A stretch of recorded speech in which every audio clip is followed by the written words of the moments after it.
Hi everyone, welcome back to my channel. My name is Sid, and in today's video I am going to be talking about the reality TV star Farrah Abraham. Her rise to fame began on MTV's 16 and Pregnant, and ever since then she has been getting into all sorts of stuff. Harvard is a joke, it is a scam. That's my Harvard review. And I did try to call you guys yesterday, and the phones aren't working. You're a stupid dumb bitch. Farrah Abraham went a little too far after trying to wax and then pluck her 3-year-old daughter's eyebrow. We've been great train wrecks for television. You know what I mean? So I will be getting into all of that in today's video. Farrah was born in Omaha, Nebraska to mother Deborah and father Michael, and she also has an older half-sister, Ashley. From an early age, Farrah had a pretty tumultuous childhood. She considered her parents to be quite bigoted, as they wouldn't let her be friends with certain people. I grew up with a little bit of just a hateful aura in my family and a little bit racist. I couldn't be friends with certain people. And those kinds of controlling ways caused there to be a lot of friction in their household. Her and her sister were always fighting with their parents and grandparents, to the point of it sometimes ending in a physical altercation. Outside of the house, she kept herself busy with a few things. One of those things was being a cheerleader and working at an office job, but the other thing that her parents weren't very happy about her spending her time doing was having a boyfriend named Derek. They met when she was 15 and they had a pretty toxic relationship, often breaking up with each other and hooking up with other people to make each other jealous. Derek was another big point of contention between Farrah and her parents. Do you feel like? When I look back at my relationship with my family, it has drastically changed, because before I had a boyfriend, everything was perfect. I was like their little girl, and I was so happy, and I loved my parents. And they would be in and out of town, but we still had a great relationship. So after, I started dating, and then I had a boyfriend, then I saw my relationship with my parents really changing. So it was like my parents really were angry and were lashing out sometimes. So we would fight and argue, and I would not want to come home. And I think that's when our relationship started getting worse. Her dad especially didn't like him and once threatened him with a knife when he caught her with Derek in her bedroom. Michael was arrested and charged for being armed with intent, and then she got pregnant with Derek's baby. She was initially scared to tell her parents because her mother, Deborah, had previously told her that if she ever got pregnant, she would be kicked out of the house. But when she told her parents, they had a change of heart because they didn't kick her out. But Farrah wanted to abort the baby, but her parents did not want her to do that. So in order for her to stay under their roof, she had to keep the baby, but also keep it a secret from Derek. And so she did. Because of her pregnancy, she had to give up cheerleading and then later her office job, and it was actually her cheerleading coach who told her that MTV was casting for a show called 16 and Pregnant. She applied and made it onto the cast. When the MTV camera crew started following her around the schoolyard, suspicions began to grow that she was pregnant, but she never confirmed with Derek that she actually was. Then, when she was 8 months pregnant, Derek unexpectedly died in a car crash. But because of Derek's death, the charges against Farrah's dad were dismissed. Today's sponsor,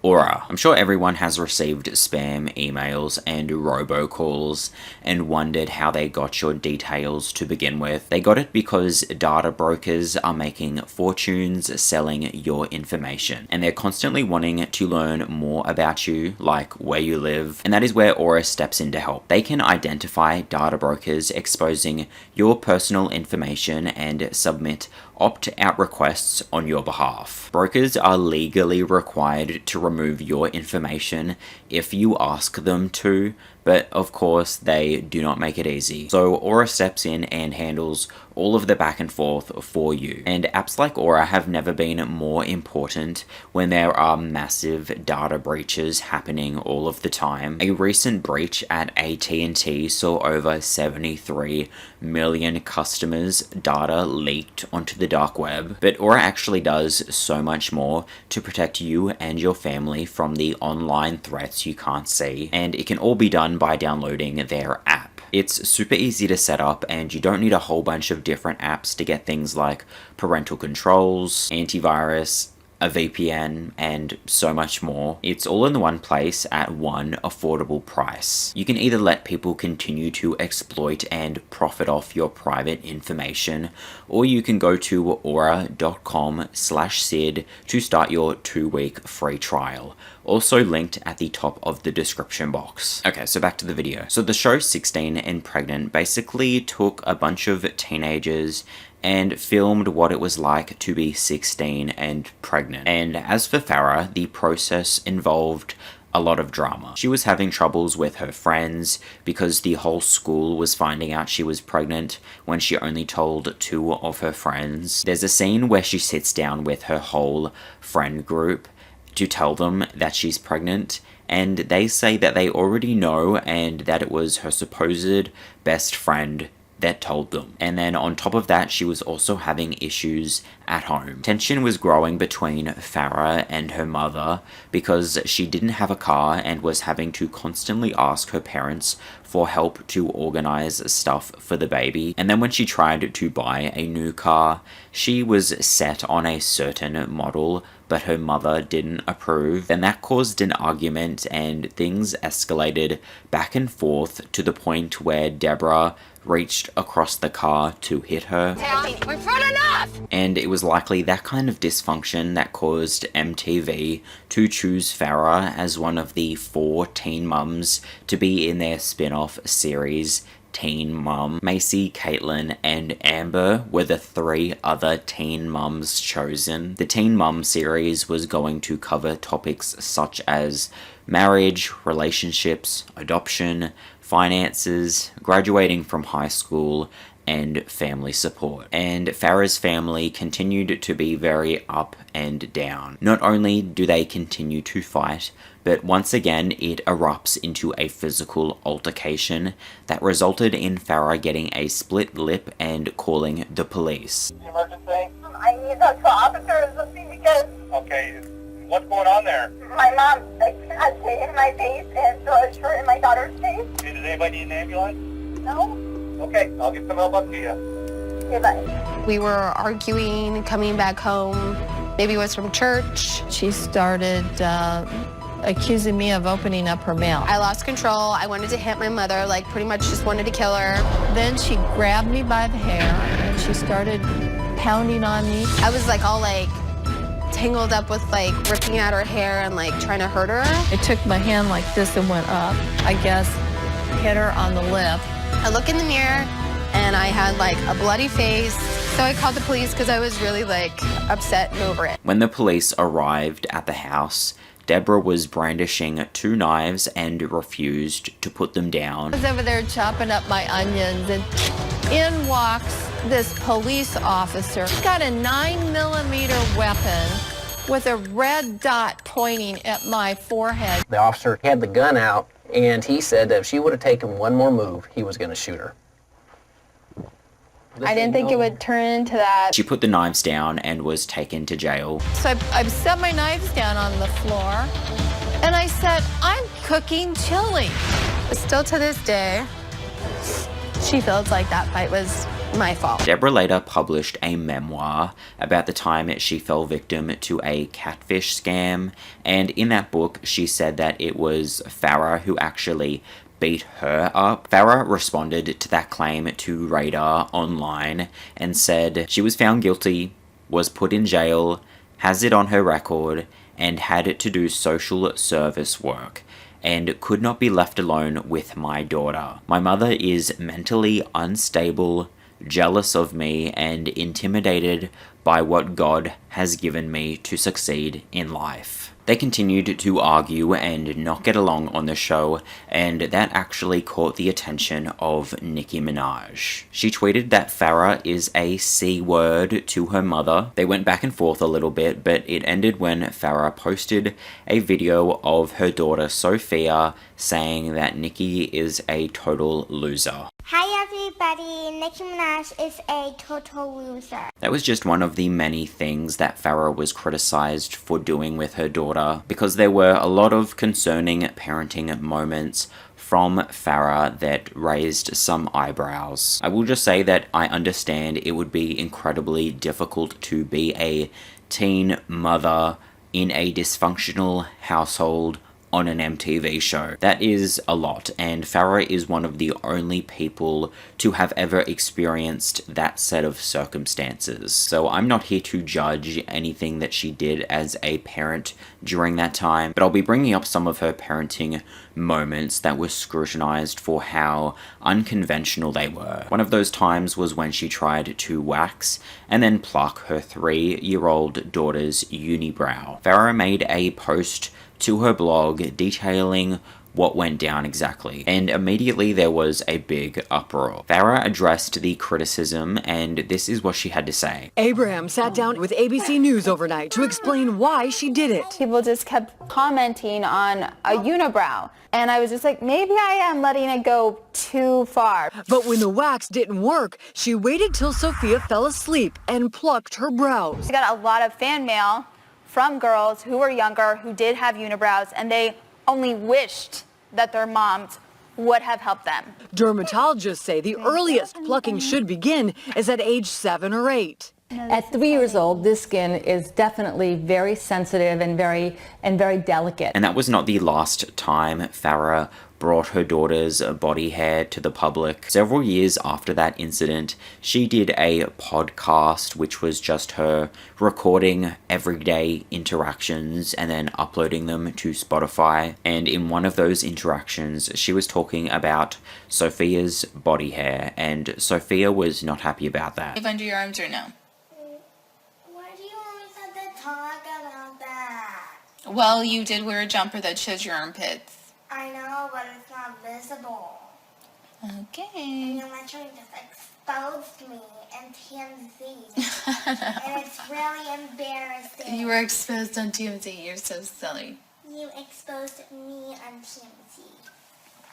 So I think people want to know where you are. No. If you're sprouting out hairs and BL. No, but one single person in this earth would talk about their child growing armpit hair. Honey, that's the problem. People don't talk about puberty, and then people don't know how to deal with it. It's embarrassing and awkward. It's not even awkward, and it's not even embarrassing. Everyone has it. Yes, it is. It's embarrassing to talk about it and spread it all over the whole world. Well, maybe if people talk about it in an embarrassing way. Privacy.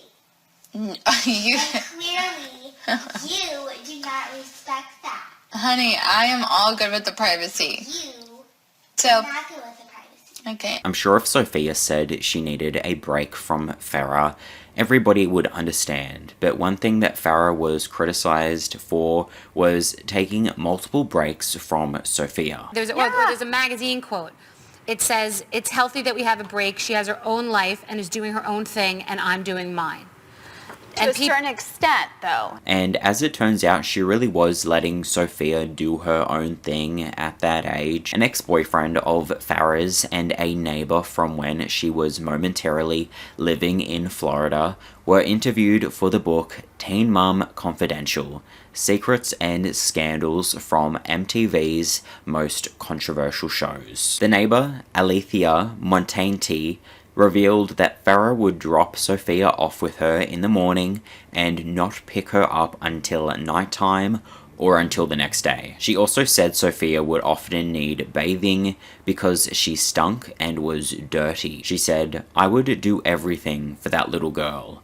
I would bathe her, take her to the doctor, feed her. She was always with me." And her ex, Daniel Alvarez, said, she would dump her off to this lady that lived in her building with no heads up or anything. But they were not the only people saying that Farrah left Sophia places. Farrah too also said in an Instagram post that she forgot Sophia in a store. And a former friend of Farrah's, Phoebe Price, said that she would leave Sophia at home alone. And let's be honest, I feel like Child Services needs to step in and take a look at the situation, because I know at night when Farrah is out, Sophia is left alone. And a licensed childcare provider, Brittany Shear, who looked after Sophia for 9 months, also didn't agree with Farrah's parenting style. She told OK Magazine, "Farrah tended to leave Sophia with strangers a lot. I'd have Sophia virtually all day, every day. Farrah left the baby with me to run errands and shoot MTV, and sometimes she'd forget to come get her. And there were some things that were concerning to her, so she decided to take action against Farrah." She said, "I reported to the state that Sophia wore filthy clothes, and then when I'd visit her home, there'd be dirty diapers everywhere and no crib." And then after season 4, Teen Mom came to an end. But even though she wasn't being broadcast to millions of people, she still found a way to get her name out there. She parlayed her Teen Mom fame into many other things. She released an album and a memoir combo titled My Teenage Dream Ended. My question is, you can read? And her book that reached number 11 on the New York Times bestseller list was not met with good reviews. In the majority of the reviews, regardless of if they were negative or positive, there's always some mention of how poorly the book was written. And as a standalone product, I really cannot recommend it. There's a lot of kind of unnecessary details here and there, and the exposition's all kind of sloppy and messed up, and not to mention there's like commas where there shouldn't be. But she did get creative with it, and each chapter title was supposed to coincide with a track on her album. And to say the least, the music was met with far worse reviews than the book. The songs have been mass disliked on YouTube, and there are countless negative reviews. So you just came out with a brand new single. I actually haven't heard it yet, so I thought it would be fun if me and you listened to it together for the first time. Okay. Okay. I'm singing out no one's here. I'm the bridge behind the swing. I wish you could be with. Ooh, breakdown. Trying to keep it together. There's so many things. Sorry. I'm overwhelmed. I had such a newfound inspiration for you, girl. Thank you. Because I had no idea that you were deaf. Oh. But it actually seems as though this album has aged well. While the initial reaction to her music was very negative, as of the last few years, there seems to be some positive reactions trickling through. And the reputation of the album was only helped by an article published by The Fader in 2017 titled "Farrah Abraham's Pop Music Should Make Her an Avant-Garde Icon." The article seems to have changed some minds and shed light on how it was even made to begin with. According to an interview with the producer of the album, Farrah didn't want to listen to the music track to the song as she sang it. He said, "Usually I plug someone into the studio and let them record over the music, but she didn't want to do that. She was just hesitant to sing it. The only thing I could think of was, okay, I'm going to give you no music, but I'll give you a click track," which is like a metronome, something to keep her on time. So it's not only the incredibly unique and disturbing sound of the album, but it's also the way that it was produced that makes it stand out. But at the time when it was all released, it may not have received a good response, but Farrah was being talked about more than any of the other teen mums. Then she was being talked about for a different reason. She was arrested for driving under the influence in her hometown of Omaha, Nebraska. She was charged with aggravated DUI, refusal to take a field test, and disorderly conduct after being pulled over. She also blew 147, which is nearly twice the legal limit, but she went on Dr. Phil and claimed she wasn't drunk driving. But you were drunk. Yes, I was drunk. You were driving. I was not driving. I was actually parked. Had you been driving before that 2 minutes? Yeah, I drove around a corner and parked. And I was still in my car. And then 2 minutes later, a cop came over. So you were driving Around a corner, yeah. drunk. That would be a yes? I wasn't driving, so no, I was not driving drunk. In court, she initially pleaded not guilty, but when there was a likelihood she was going to prison, she changed her mind. She pled guilty and agreed to 6 months probation, a $500 fine, and 6 months of court-mandated sobriety. She also had to stay alcohol-free during that 6 months and install an ignition interlock device in her car, which required her to submit a breath test so the engine could start. My ignition interlock device. Ugh. So I'm gonna be a professional at blowing. And just so you know, when you have this, you gotta blow on it when you're going 60 on the interstate. And during her time of need, someone swooped in to try and provide her with some guidance. The D-list diva, Gina Rodriguez, who is known for managing D-list public figures, came into her life. She was a mom to another daughter, and she was like, oh my gosh, well, you can be my daughter. So she very much knew and studied how horrible my relationship was with my mom, and started basically grooming me to think like she could be kind of like that mom who helps her in entertainment. Your mom's not helping you, you know, with your stardom and all of these things. Come to LA, come be around my friends. And you know, then there's like deceiving, there's lies. Gina's signature move is to arrange some sort of adult film for the public figure she is representing, and that is what she did for Farrah. A film was made, and then negotiations to sell it to the adult entertainment company Vivid began, and Farrah brought her daughter and her father to those negotiations. How did the negotiation go with Farrah and her father? Well, you know, we're talking and discussing it. Ultimately, it's her decision. I have seen a little bit over an hour of footage, and I can tell you that the footage is amazing. Was it strange at all that she brought her daughter to the negotiations?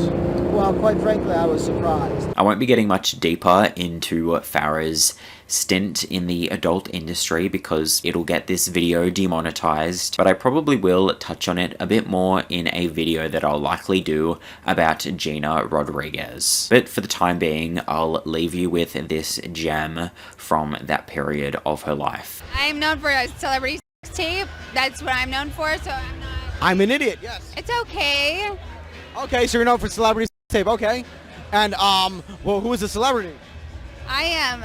I think this is probably the worst interview I've ever had. Farrah also continued to do many other business ventures outside of the adult industry. One of those things was a collaboration with her mother and grandmother, and that was a food and wine company called Mum and Me Foods. The first product they launched was an all-purpose Italian pepper sauce. And make sure you call it the right thing, otherwise Farrah will passively aggressively correct you. Are you still doing your spaghetti sauce? I love that you call it spaghetti sauce. It's so quaint. Wait, what was the spaghetti sauce? It's still there. But what is it called? It's not spaghetti sauce, it's all-purpose sauce. It's called Mom and Me. Then they later released a couple more sauces and a wine, and at a certain point, Farrah and Sophia were phased off the logo. Farrah still endorsed the products and advertised them, she just wasn't on the logo anymore. But yeah, the company eventually just ended without a word from anyone. Then Farrah opened a frozen yogurt store in Texas called Froco Fresh Frozen, and the process of this shop operating was documented on a season of Teen Mom. It showed Farrah berating her parents when they were trying to help set up the store with her, and then she had some issues with staff, which doesn't surprise me because she seems to get into a fight with pretty much everyone she crosses paths with. She fired one of her staff members because she wasn't trained properly and wasn't completing a task correctly. I've never been mistreated like this. Like, I feel what like is mistreated? I just, by me? Yeah, like I just Okay, feel so like if I'm being you're just mistreated like to you- telling me that it's all my fault. The girl Farrah fired was named Kiana and has since taken to TikTok to talk about her experience getting fired by Farrah. So the day before I got fired, it was me and her in the store, and she tells me, hey, I'm going to California tonight and these machines all need to be changed. At this point, it became clear to me that she didn't really care if I was ready. She was just going to try to make me do it anyway. And so I was like, okay, I guess I'm going to do this. So that night, we closed the store, right? I closed everything, whatever. I'm about to change the machine, and she FaceTimes me. And so she's like, I want to watch you do this. And so I tell her, oh, I don't know what I'm doing wrong. This one piece isn't fitting the right way. So she starts freaking out, yelling at me, telling me I'm the worst employee ever, telling me she's never going to trust me with anything again, just full-blown yelling at me. This goes on for at least 30 minutes until I start to cry. I don't hear from her for the rest of the night. No apologies about how she talked to me, no texts, no calls, nothing. So I go in the next day, and of course, the first thing I see when I walk through the doors is the camera crew. And literally my heart just dropped. So she asked me what happened, and I tell her that, I couldn't get that one piece on, and I was just getting really frustrated. Like, I expressed that I didn't know what I was doing. I expressed that I wasn't ready, but she just kind of was like, yeah, whatever, and left me to it anyway.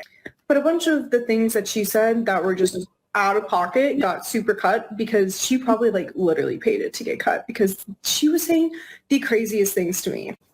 But anyway, so we finished the conversation. I told her that I didn't want to work for her anymore, and she said that we should just severance the relationship. And Kiana wasn't the only one who didn't like Froco. The shop wasn't receiving good reviews either. And Farrah read a whole bunch of those reviews in a YouTube video. Was not good at all. Flavors were weird, so I decided to get vanilla. Once I started eating it, it tasted kind of rotten/spoiled. Will definitely not go back. Flies on the windows the whole time. Really bad tension between. I don't know where any flies are. There's really bad tension, I guess, with the manager and the employees, and it's awkward. When it closed down, its rating was at 2.4 out of 5 stars. After that, she had a furniture store called Furnished by Farrah, and she also had a boutique called Sophia Laurent Children's Boutique. Both of those stores were reviewed badly and did not last long. Both of the spaces where she had those businesses were owned by the same person, and at the time they closed down, she owed over $100,000 in unpaid rent. Farrah was taken to court over that, and her lawyer said that she had no intentions on making any further payments under the lease agreement. Essentially, Farrah entered the lease agreement in 2016, and that was supposed to go to 2021, but in 2018, she abandoned the businesses, and of course stopped paying rent, even though she was supposed to be paying rent up until 2021. So eventually the landlord did win, and Farrah was ordered to pay $640,000 in unpaid rent and an additional $30,000 in lawyer's fees. So kudos to Farrah for trying to set up some businesses, but they just didn't end up panning out. Then in 2015, after 2 years on hiatus, MTV rebooted Teen Mum. They renamed the show to Teen Mum OG, and Farrah was not originally invited back. Apparently, all of the other teen mums threatened to quit if Farrah returned. Most of them had issues with her involvement in the adult industry. However, when the network wasn't happy with how the storylines were going with just 3 mums, they invited Farrah back, and she made her first appearance in episode 5 of season 5. We felt there was something missing. It just didn't feel right not having you. You guys just making more. So I'm thinking that in her mind, she started it. Yeah.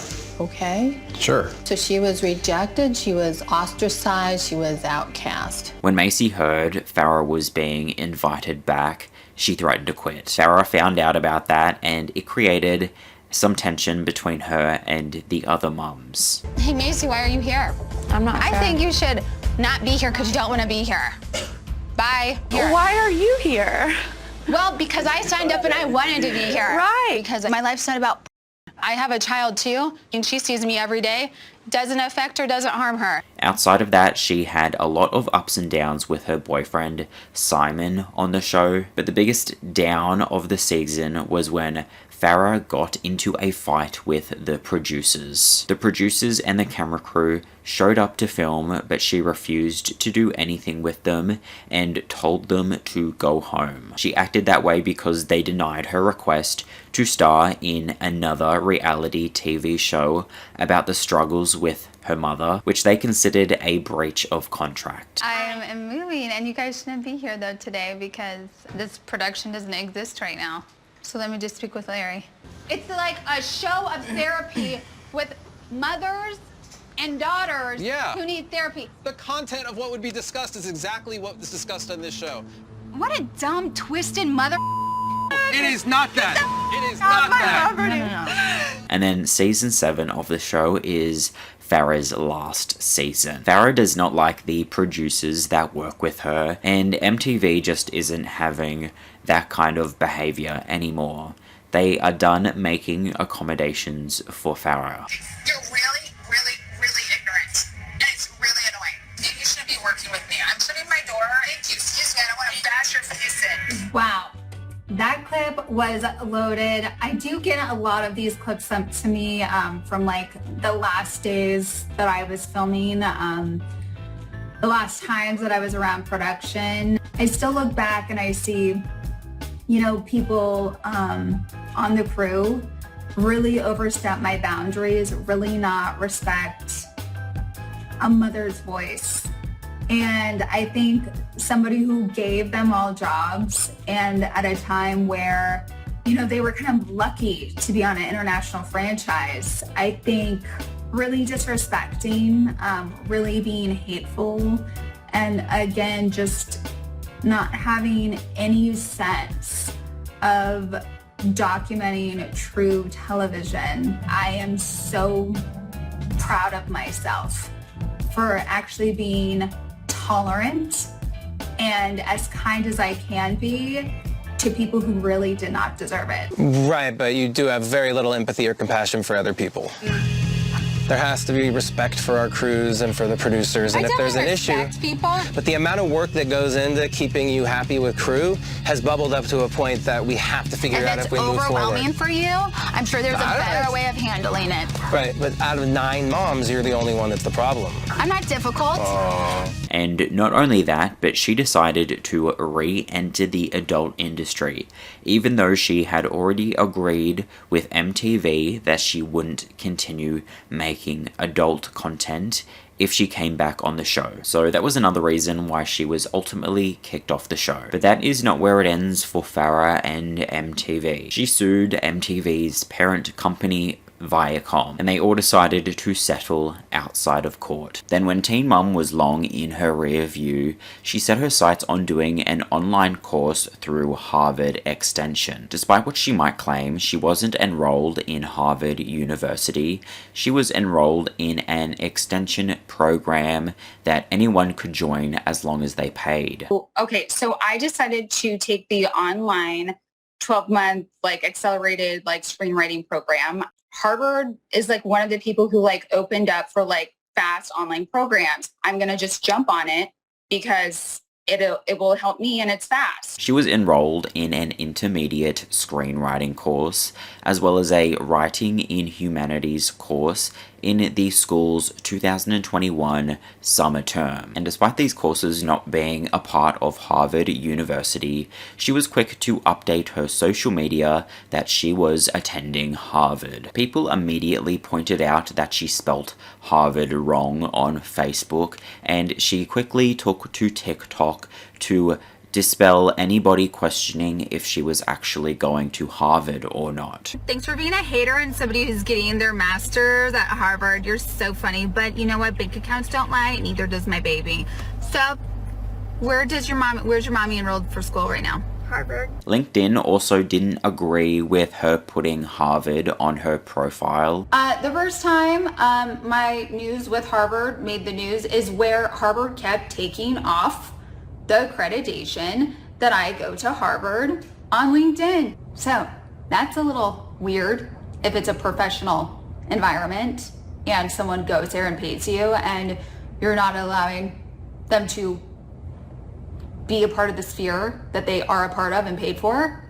That's actually really wrong. That's like discriminatory. And I had to add them 3 times on LinkedIn, FYI. Super weird. Never have had that happen. And they just allowed her to keep Harvard on her LinkedIn profile at that point. But that all changed when she attended her first online course. At the time, she felt as though it went well, but then she received an email from the teacher after the class ended, and that teacher did not feel the same. Then she urges me in an email to drop my course.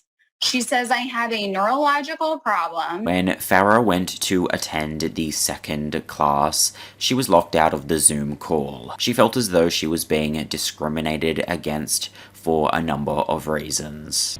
It's very odd when you are the most colored person also in class. I was raised being the only brown colored skin girl in my family. Party, no matter your race, no matter your color, like I was like the most person of color in the class. Everyone else is super white. When they just dislike you and discriminate against you, it's called a hate crime too. After making attempts to contact the teacher and the dean, she took to Yelp to write about her experience. And by acting this way, it is no surprise that she has been highly sought after by many reality TV shows. She went on Celebrity Big Brother and had an issue with pretty much all of the other contestants at one point or another, and even says that she's going to kill everybody in the house. Big Brother called you to the diary room? Oh, because I was going to literate No. the scum that you have in this house. I am going to straight up kill this whole And once she got eliminated, she participated in an after show, and there was a big blow up on that show. An argument between Farrah and Aislinn Horgan Wallace was escalating, and then all of a sudden the cameras cut off. It was being aired live, but there was a bit of a delay, so when things turned physical, the producers were able to cut the cameras before it ever aired. Amen. Hag, be quiet. Hag, be quiet. All right. Calm down. Hi guys, unfortunately we did have to pop that up there due to a matter that happened. Unfortunately we have lost our panel for the evening, but we are going to carry on because that's what we do on this show. Based on what everybody involved has said, Aislinn threw the liquid from her glass of wine in Farrah's direction. Then Farrah retaliated by throwing the whole glass and wine at Aislinn, but it missed, so she picked up the glass of wine next to her, which was Jenna Jameson's, and also threw it towards Aislinn, but it actually hit the person next to her, which was Vicky Michelle. It shattered all over her head and she needed medical attention. Then Janice Dickinson got involved and she threw a chair at Farrah. Farrah Abraham, I feel like she got deported or something, like she was fighting on national television, on live TV. Fighting until the end. She was throwing champagne glasses. I picked up a chair and threw it back at her. Was it you that she hit in the eye? No, it wasn't me that she hit in the eye, but I was privy to it. So the champagne glass went right in front of my face, and I just went back. I could have gotten struck with crystal, like lodged in my eyes and everything. So I just went like that. Because it was whoever was sitting on the other side. I remember they got hit in the eye. She had it right in her head. And all of a sudden, the Big Brother logo just appeared on my TV. We got cut. We were not seeing any of that. And I was like, because I picked up a chair and I threw it at her head. You know, it landed on her body. I had to go to the police station the next day and everything for assault. Speaking of Janice, when they were in the Big Brother house together, there was a bit of a rivalry around who was the queen of reality TV. They're being provocative. Now she's going to get up and do her Farrah number. You're not the queen of reality. I am. Neither of them are the queen. That crown belongs to Tiffany Pollard, but Farrah did do a lot of reality TV. Another show she did was Couples Therapy. As the name suggests, it is a show where celebrity couples get therapy. And so Farrah was scheduled to appear on the show with her boyfriend at the time, Brian Dorr. Both Brian and Farrah were talking to the producers and were set to make an appearance on the show. My boyfriend, I met him at my 22nd birthday party, and I met randomly. He was like there partying, and I ended up really liking him, just like as a friend at first, and a relationship started. And now it's been 5 months or so, and it's like we've known each other our whole lives. But last minute, Brian pulled out of coming on the show. He did that because he actually wasn't her boyfriend. So you guys pretended to be in a relationship to get on the show? Yes, that's Yes. 100% correct. All right. I highly regret what I did. I was asked by Farrah Abraham to be in a fake relationship with her so that we could be on a TV show called Couples Therapy together. I originally went along with it, which I highly regret, and I'm very sorry for doing that, but it was a mistake that I made, and it was motivated by financial compensation strictly. So in an unprecedented move, she went on the show alone. She worked through some stuff alone, and then her mum later came onto the show and talked about the time when she went to jail. But I'm just saying, why the physicalness? Why didn't you just be quiet when I asked you? Does it look like I hit you? Does it look like I just... Well, you have hit me. Yeah, I have you hit have you. hit me and Why? called the police on me. Yes, and I lied have. about it. I didn't lie about and it. have me put in If jail. you wanna go there... She also went on the show botched after having an allergic reaction to a lip implant. The doctors advised her not to do it anymore, but she didn't listen. Her lips, under here for gummy smile, a little tip of the nose. You have some Botox in the brows, but some good threads mid-face to lift. She was also invited to do MTV's Teen Mum Family Reunion show. So there mustn't have been too much bad blood between Farrah and MTV after her lawsuit against them. But of course, while she was on that show, she didn't make things any better for herself. I guess I feel really ghetto too, like that. What are you talking about, ghetto? I approach people much differently, and if you would like to approach people like that stuck ass face. It's ghetto because he's black, right? Is my face ghetto? Because I'm not. She also later went on a TV show called Marriage Boot Camp, Reality Stars Family Edition. She went on that show with her mother and her father, and like always, she got into arguments with pretty much everyone. And she tried to speak to people the way that she speaks to her own mother. You're a stupid, dumb bitch. And they were not going to let that fly. You disgusting black piece of Don't hold her back.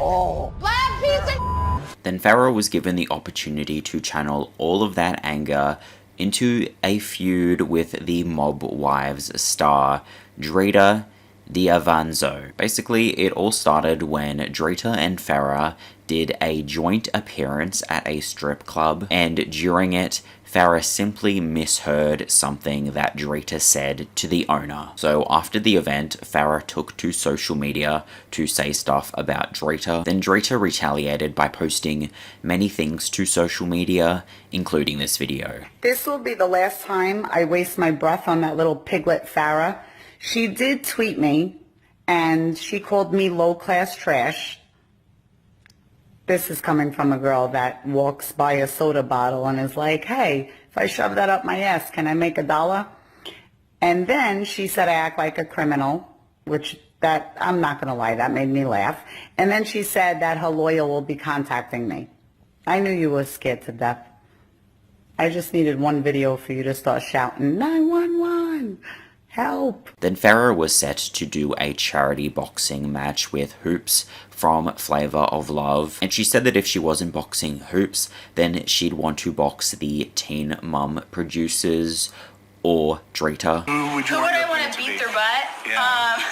There's so many, like, you know, maybe it's even you know, some of the producers who, you know, have bullied me off my show that I created with them. So maybe Morgan Freeman should step out. But maybe there's like, you know, Drita said she wanted a piece of this. And then Farrah kind of got what she asked for because Drita was assigned as the referee for the boxing match between her and Hoops. But Farrah was not happy about that and backed out of the boxing match because of it. The celebrity boxing, the person who's in charge, and the other promoters who are associated cannot and does not know how to do business. Hi, everyone. I cannot put myself in a liable situation where they have someone publicly saying that they wanted to beat my face in or things of that nature. I was so ready to do this celebrity boxing match. It really bugs me I can't be there. And I just wanted to go on live today and share that I will not be there due to the certain situations that some people cannot do business properly. And then this was Drita's response to Farrah. Like everybody was saying, it's because I became the referee that she dropped out.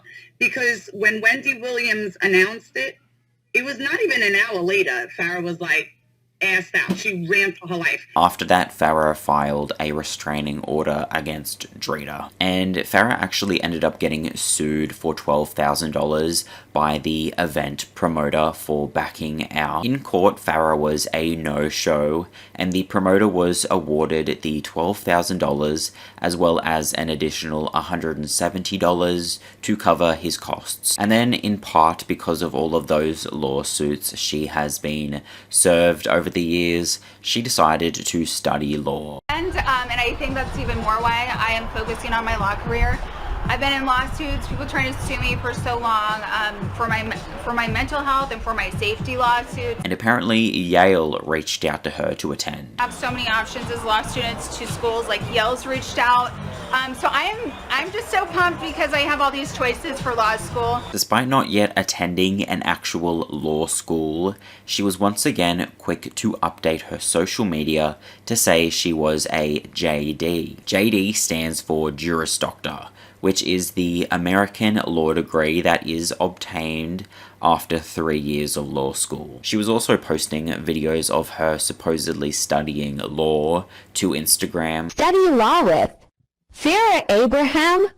Tips, tricks, and acronyms for those with disabilities like ADHD. Law acronyms I wanted to share for those who might have disabilities like ADHD and other disabilities while taking their bar, LSATs, or just learning some new laws or freshening up and reminding yourself law acronyms as you have a disability. And someone replied in the comments saying that she needs to be in law school before she starts claiming all these things, and that even if she was in law school, she was reviewing the wrong materials for the wrong exams. Farrah replied to that comment calling them a know-it-all and said there's worse people out there with a bar/law certificate and no law school. The conclusion most people have drawn is that she was just reading some law textbooks but wasn't actually studying law. But she still claimed to be after she hit a security guard in the face and he had to hold her to the ground.